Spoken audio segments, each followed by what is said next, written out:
And welcome to your Big Creative Life podcast. Welcome to our June Q&A episode. If you are new to the podcast, first of all, welcome. Thank you for listening. Second of all, we have a Q&A podcast episode that happens every month.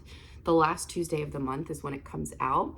And so questions are due by the third Tuesday of the month because that's the day that I record the video, the podcast, everything. And then it gets released the next Tuesday. Reminder, you can ask a question on writing, editing, mindset, querying, my business, being an editor, personal stuff about me, social media, whatever you'd like. We have 8 questions this month. A couple of these, I think, are questions from last month that I just didn't have a chance to answer. So we're going to dive into those first, and then I'll get to the other ones. Okay, so let's dive in. Number 1. What are your favorite podcasts to listen to, or YouTubers / TikTokers, Instagram, writing related or otherwise? I can answer the writing related one first because it's very easy in that I don't watch writing related content really on social media or YouTube or listen to writing podcasts. And the big reason for that is just that I create my own stuff and I feel like it kind of clouds my own thoughts in the way that I express advice or tips or things that I've learned, and I want to try to steer clear of that and not like take on what other people are articulating on their social media accounts or their podcast or YouTube. So I just try to steer clear of that. I do sometimes see videos if like one comes up, a writing related video comes up on my FYP, and I have some authors that I follow, like friends or authors that I read their books and I admire them, and they will occasionally share about writing content, like writing tips, but that's pretty much it. So I can't really answer that one, unfortunately. I'm sorry. Podcasts that I listen to, I go through big phases with podcasts, I guess, where I will listen to a ton of one and then like almost burn out on it and then move on.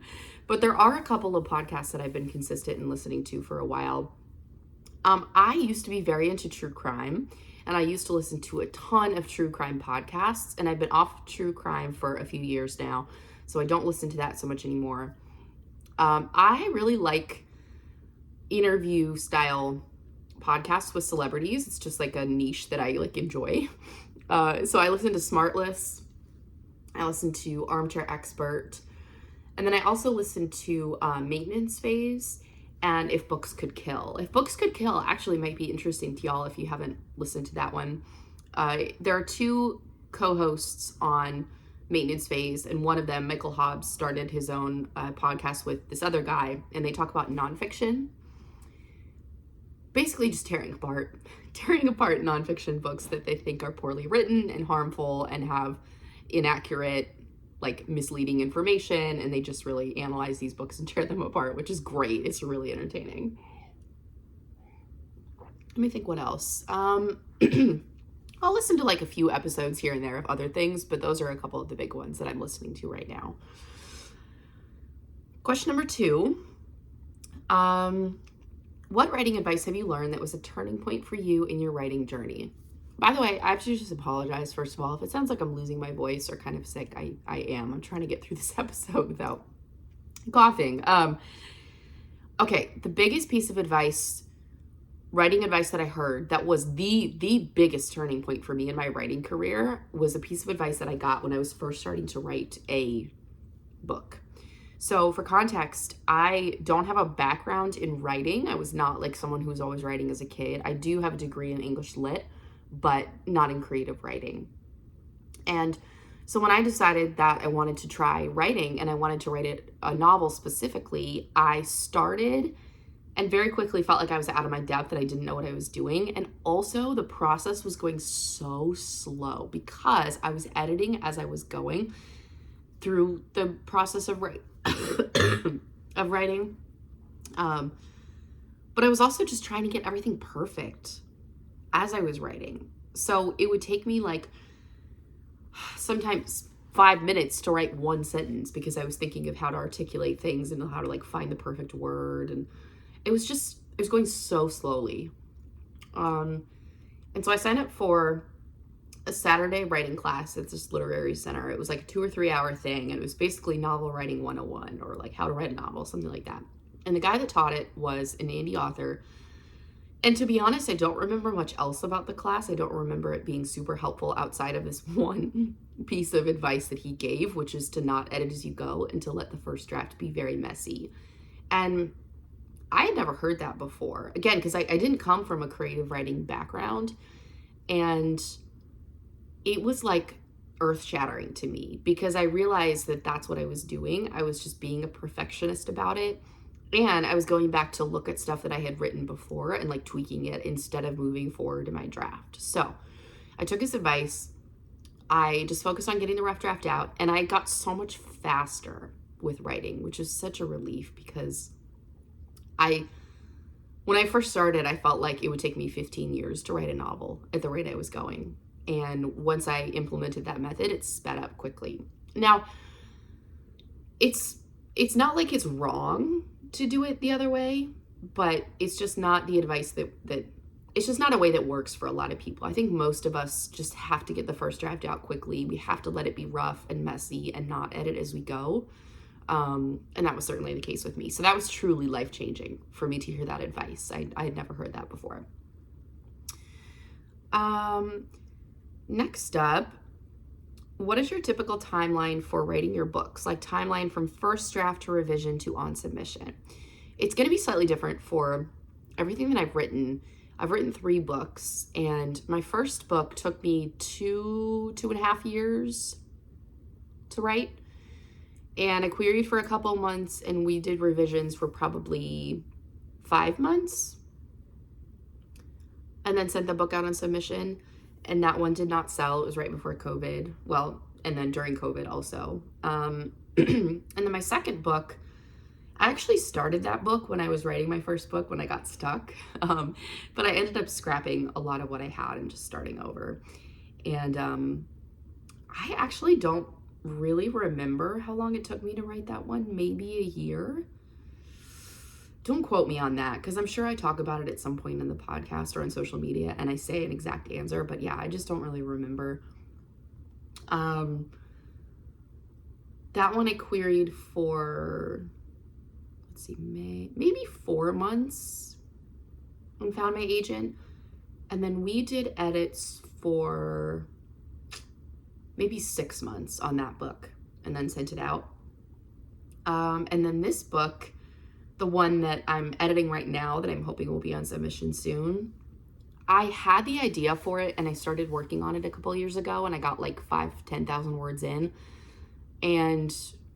But then I finished, I jumped ship and, well, not jumped ship, but I pivoted and worked on my second book and decided to see that one through. So by the time I finally came back to it, it was last fall and I got really serious about it and I decided to get the draft done in 30 days. So it took me 30 days. And then I took a couple of months to edit after that on my own before I sent it to my agent. And then we've been working on edits for maybe 4 months at this point. And I'm working on a not huge edit, but like kind of a bigger edit that I'm actually going to update y'all about. And I'm going to record an episode right after this that'll come out the week after this one comes out. That's on like an update episode. And one of the things I talk about is my book. So you can check that one out if you want the full details of what I'm working on. But yeah, so it varies. And the thing with an agent is like you're waiting on them to review your book and give you notes. And so that always gets held up a bit. And you can't really predict the timing because they have tons of other clients that they're doing the exact same thing for.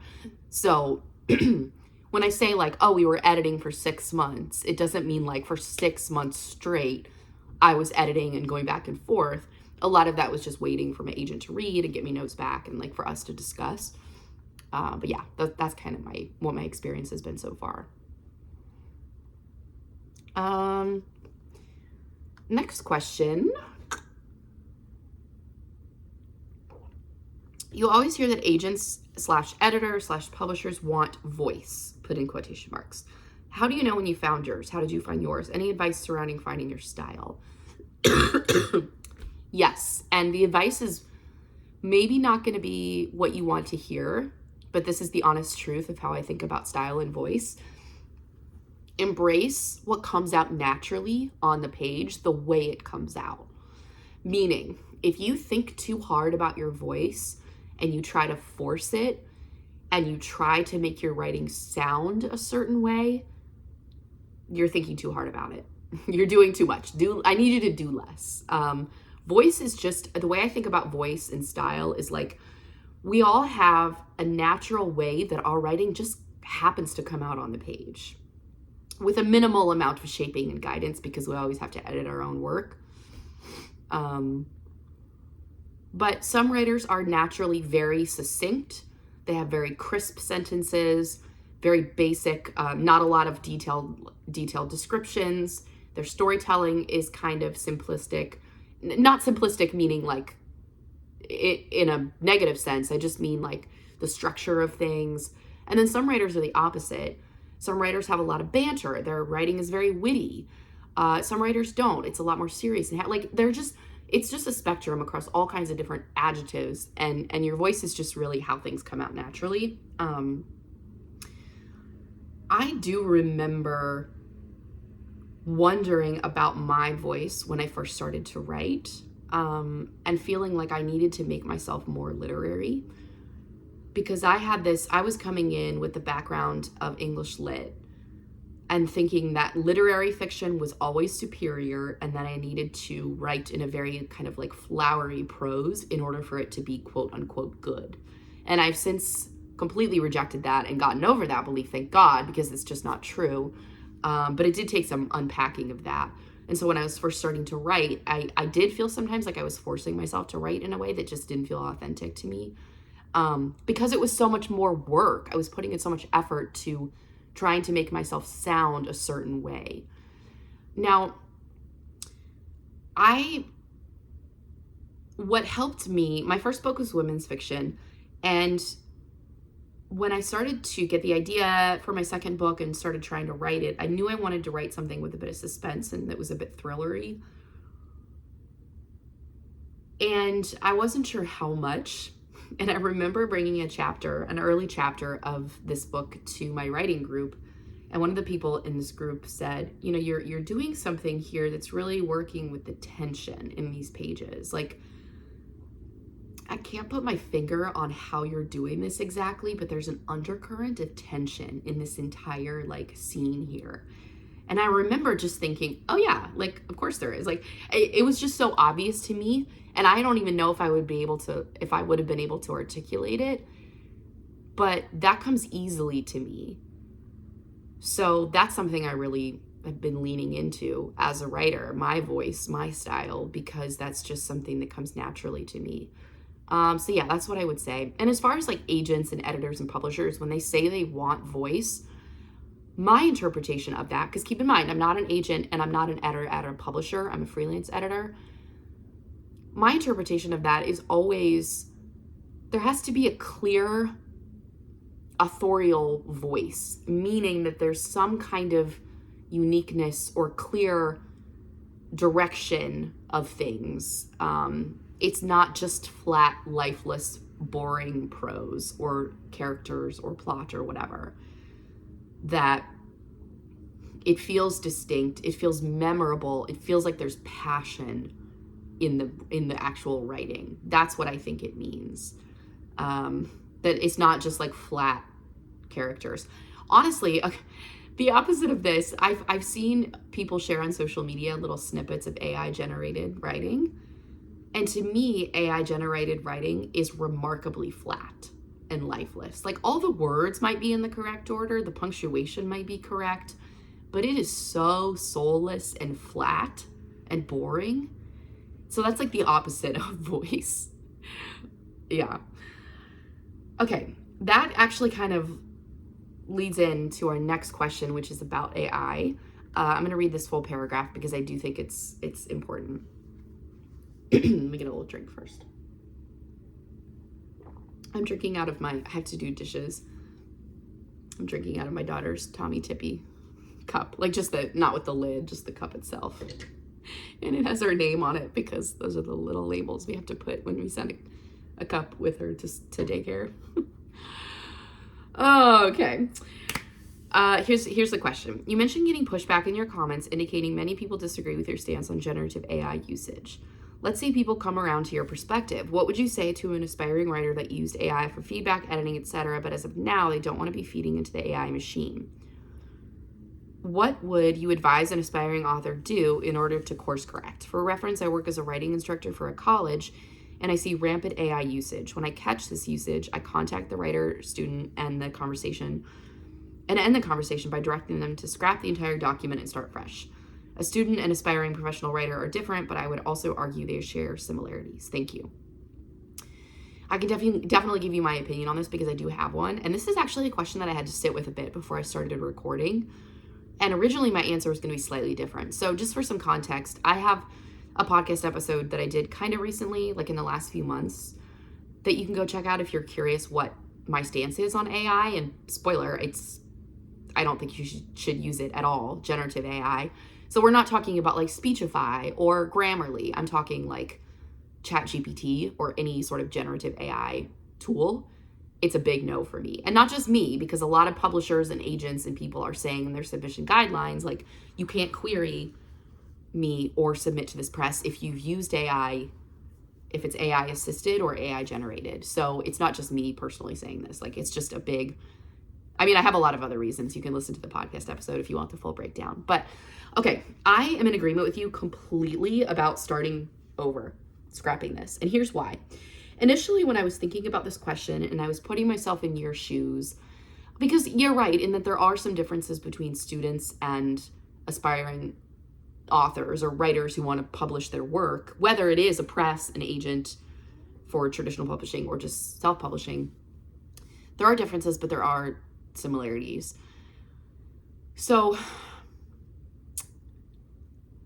okay, initially I was thinking like, yeah, you could just like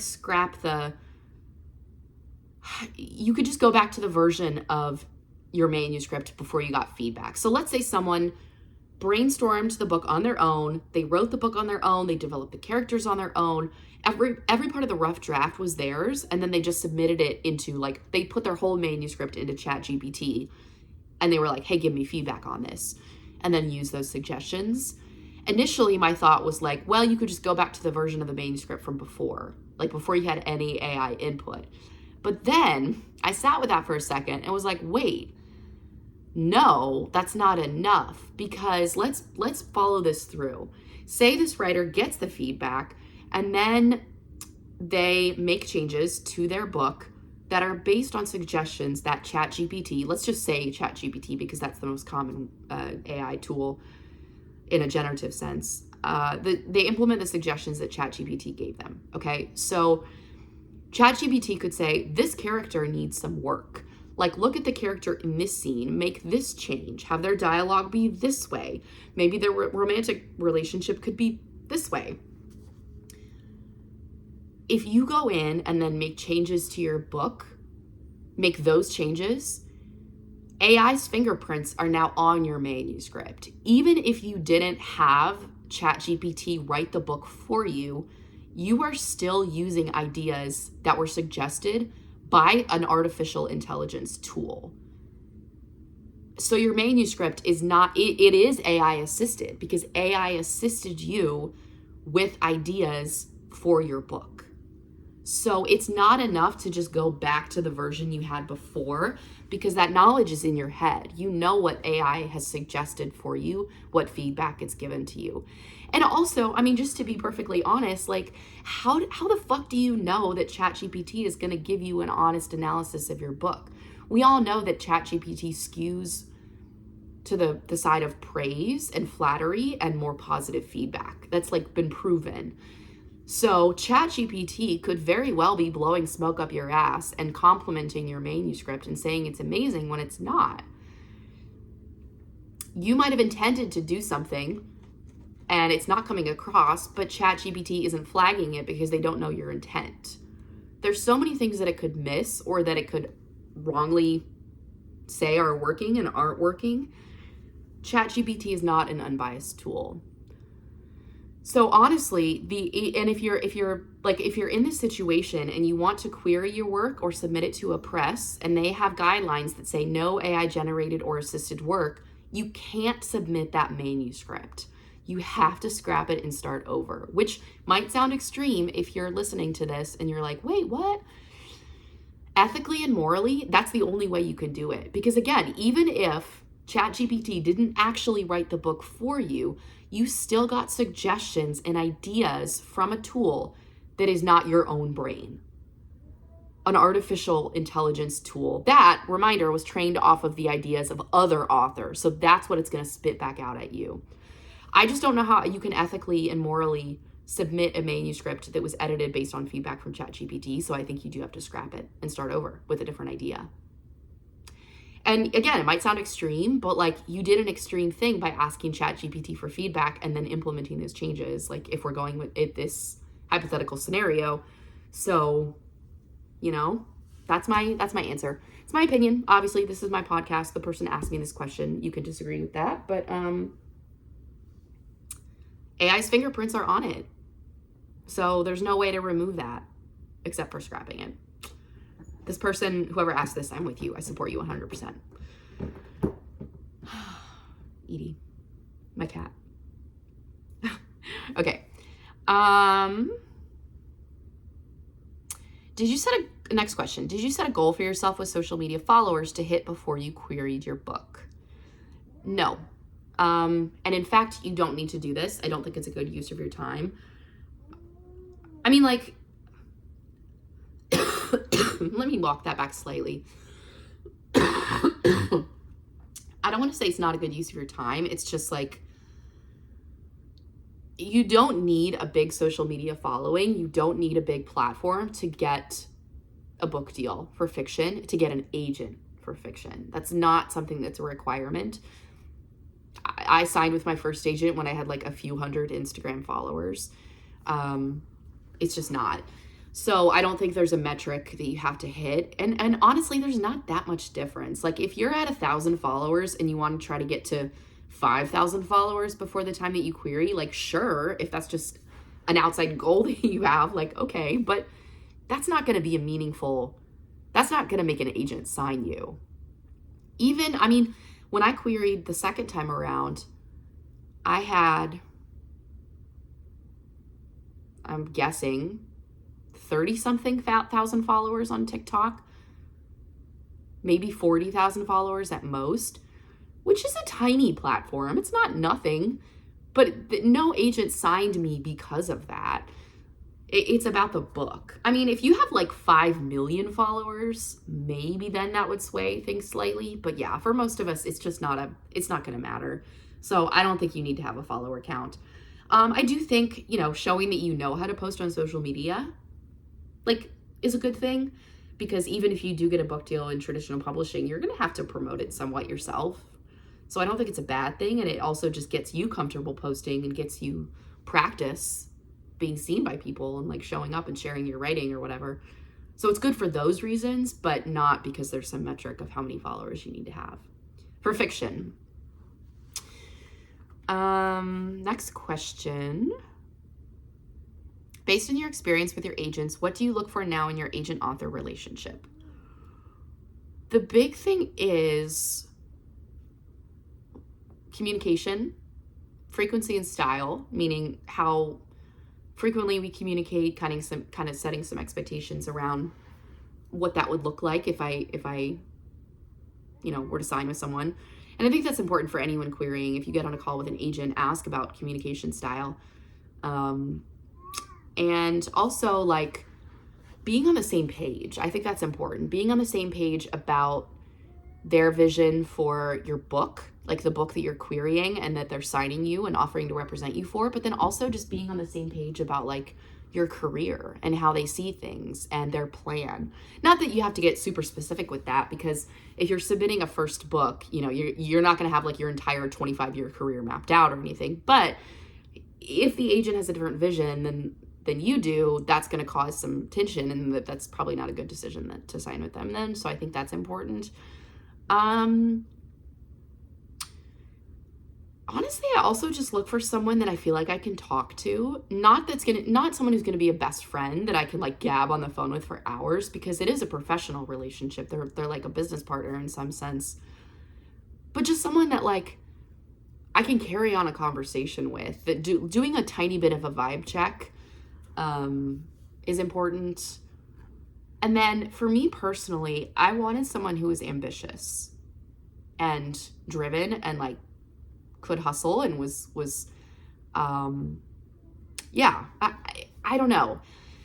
Not that they have to be doing 50 deals a year and like the most active agent on the planet, or like the top agent, whatever metric you're using to even like quantify that. But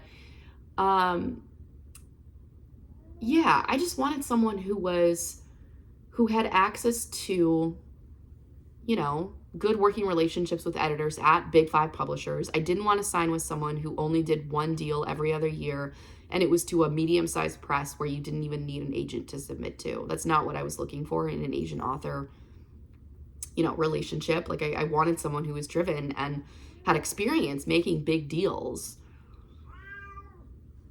Edie. This happened a couple weeks ago. I was recording an episode up here and she just was downstairs and would not shut up. Hi, you're being a nuisance.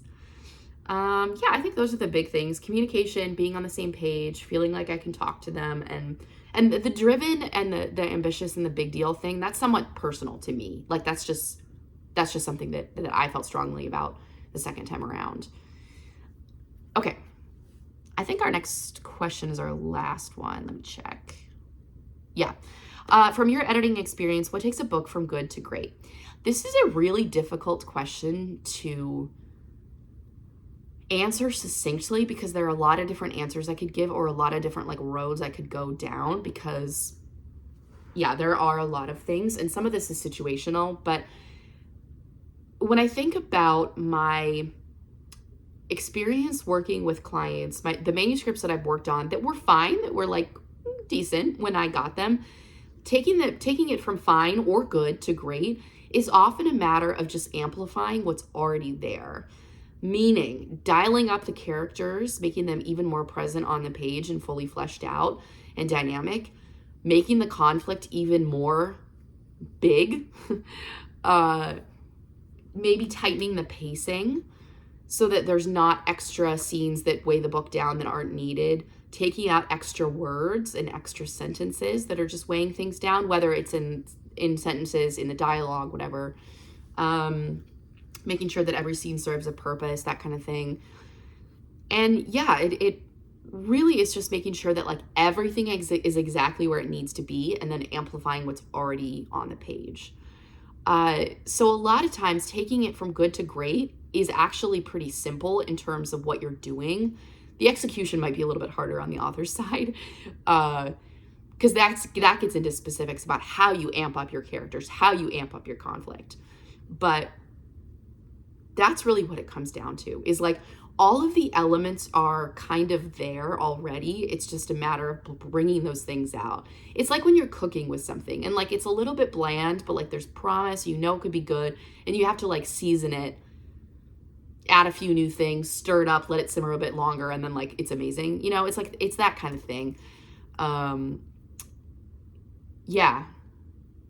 I'm trying to think if there's anything else I can share about like, I guess this is more of a, this sometimes comes into my work with authors as an editor, but also it's sometimes a reader response. Like if I'm reading a book for fun that I just pick up at the library or bookstore or whatever, there's always an emotional component to it. Like I am emotionally invested in a more serious, intense way where I am so immersed in the story. I love the characters, the world. There's something so compelling. Like I have it's almost like a physical pull into the book, that I'm so immersed in it because I'm forming an emotional response to it. And like, if I read a good book that's like maybe technically fine, and like the author's a good writer and it's a good story, but there's not that emotional component to it, I'm just not as invested and it's not as memorable to me. Whereas the books that are memorable, that are really great, I feel an intense emotional connection to the book. So that's something too. Okay, those are all of our questions for this month. Reminder to go ahead and submit. There's a link in the description of this episode that you can use to submit questions for next month. Thank you to everyone who submitted. I hope this was helpful, and I will see you next week.